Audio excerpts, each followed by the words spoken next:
Hey guys, so today's video is going to be about just going over my latest release, Lineage.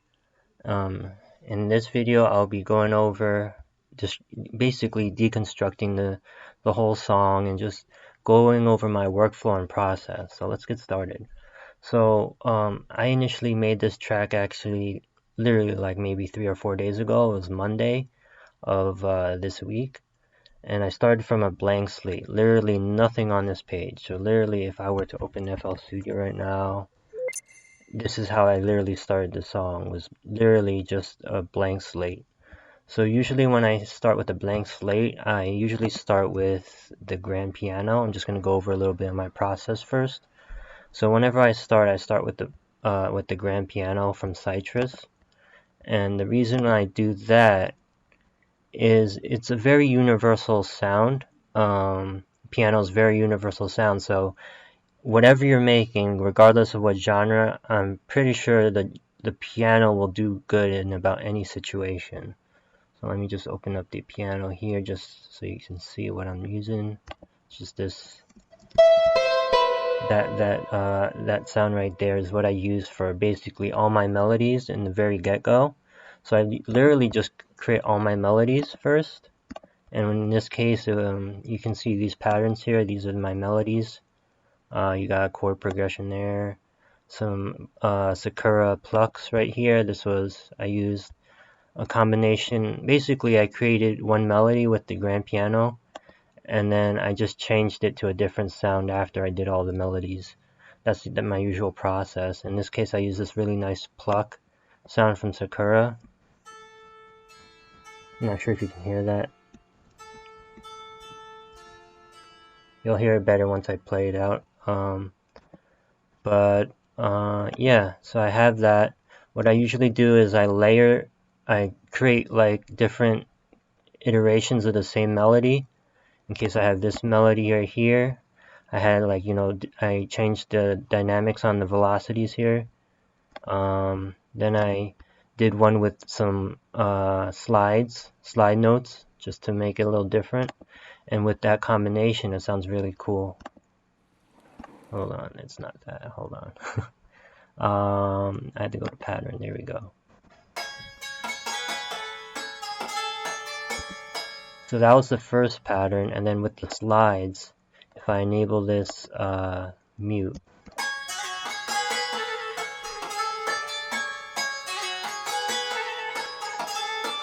has this really cool vibe to it. I'll just keep the slide one for now, so you can hear that on its own.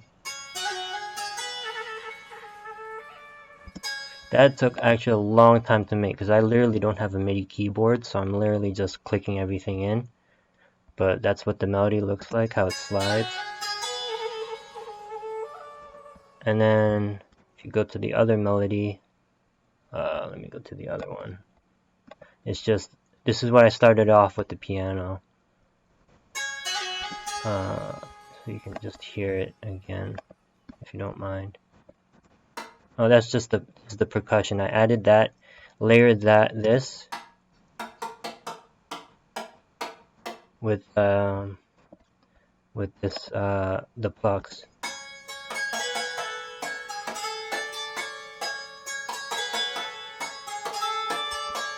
Alright, and then together again, it sounds like this, which I thought sounded pretty cool. I thought that was really cool. Then I got this these pads. Not these pads. What am I talking about? I'm talking about chords. These are the chord progression that came off with the piano.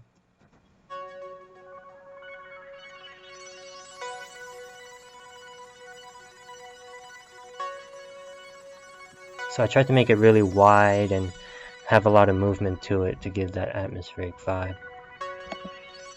And then another pattern I had was this one. As you can see, I kept the same piano that I had before in the very beginning, except I duplicated the piano and changed it to synth, to a different thing right here. So that sounded more like this. So you hear that you'll hear that initial hit of the piano, and then you hear that nice pad just slowly come in, which I thought was pretty cool.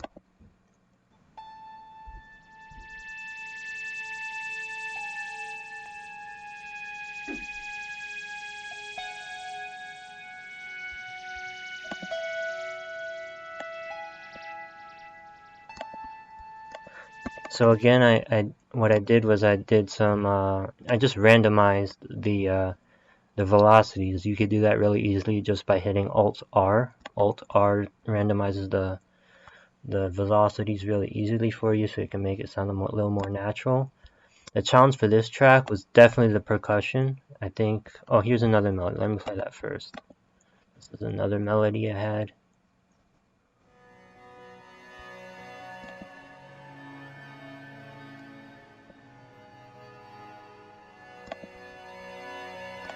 As you can see, there's a lot more notes going on, but you don't hear it that much because of the sound I used. I initially did this with the piano. I tried different synths. It just didn't sound just right, and I found this nice pad sound that just worked with it. And the reason I kept these notes in, even though you don't hear those notes, is it just created the more natural, more organic vibe, not something so robotic. As you can hear just the little details because of how many notes there are.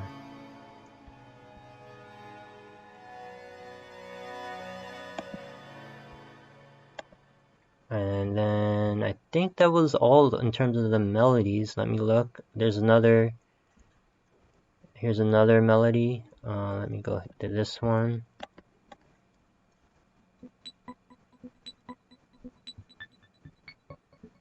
Just little accents I did.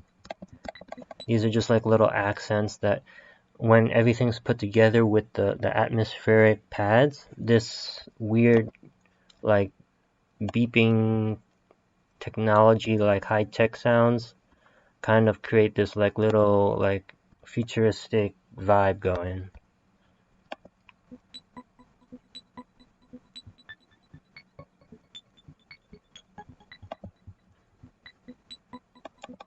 And as you can see, I used a little bit of the arpeggiator here. I used the down arrow for that, and I messed around with the gate and the timing, and I added a slide to it. What else is there? All right, let's go to percussion. Oh, here's another element here, the tabla. But let's just go to percussion for now, because that took the longest, because I'm not really good at percussion, but I really wanted to try and improve, so I tried to do everything from scratch. I didn't want to use any loops or do any shortcuts with delay or stuff, which I did use some delay, but not too crazy. But this is the what I find my favorite part is the percussion that I made here. So the percussion sounds like this. Let me unmute this stuff and just play the pattern.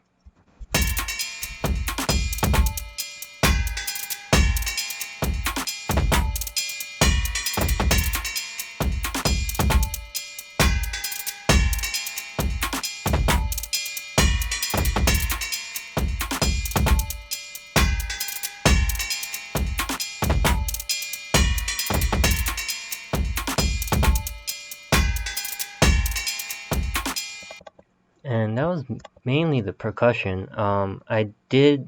What I usually do is if I need to make any adjustments to the composition so it's not as repetitive, I usually cut up those patterns. As you can see here, if you zoom in, you can see I cut this up just a bit on the melody, just to change it up a bit. Did some automation with delay. Yeah. I also did some risers, reverse risers, some one-shots, a lot of one-shots for the percussion, of course, but I did some one-shots for like the risers, did this reverse bass sound right here. Let me just zoom into this. So that was just basically like a bass hit that I used, and I just reversed it, this part right here. What else? Let's see. Oh, let's go through the mixing. So I use Golfos, which is it's like a intelligent EQ. It's like a AI EQ. Let me just play the song so you see what it does if you haven't seen the plugin before. Let me just play the song. It's pretty cool. Let's play it. Hold on, let's play it. Hold up, I think my computer froze. There we go, there we go.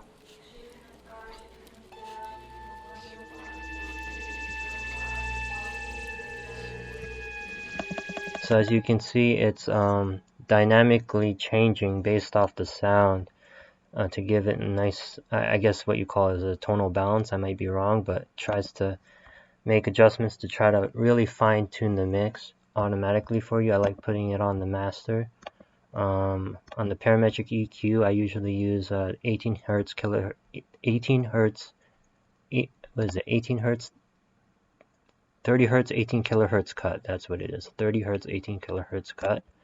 I usually just do this because I don't want to have too much bass frequencies, and I've read that maybe 30 hertz would be a good place to cut it, and 18 kilohertz, so you don't get the really high highs, and so you get rid of the very high pitched irritating noises from the mix.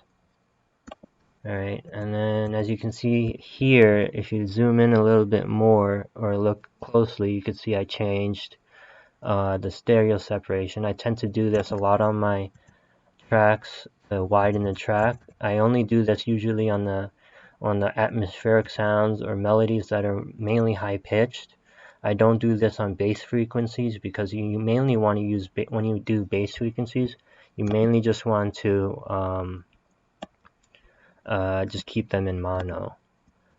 As a bass, as you can see from the mix, the FX chain, I didn't really use much effects. I used gross beat here on the kick to give it that flowing swing to it. I use the slow triplet preset here. So if you want to hear how the kick sounded before the plugin, let's do that. So let me mute that plugin, and let's see.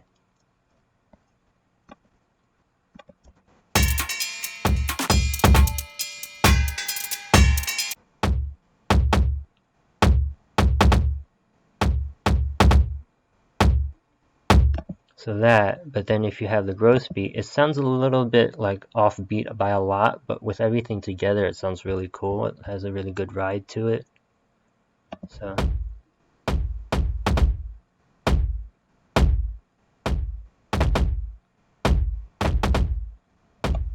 So it's subtle, but it does a lot, and you hear the track together. So this is with it.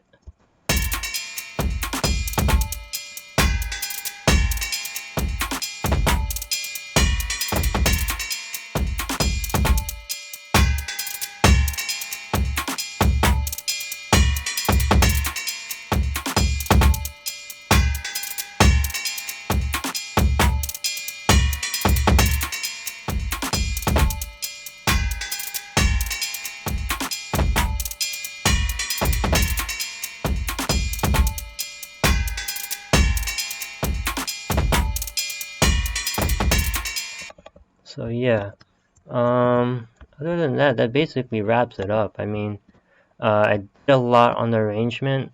Took a while to get it flowing.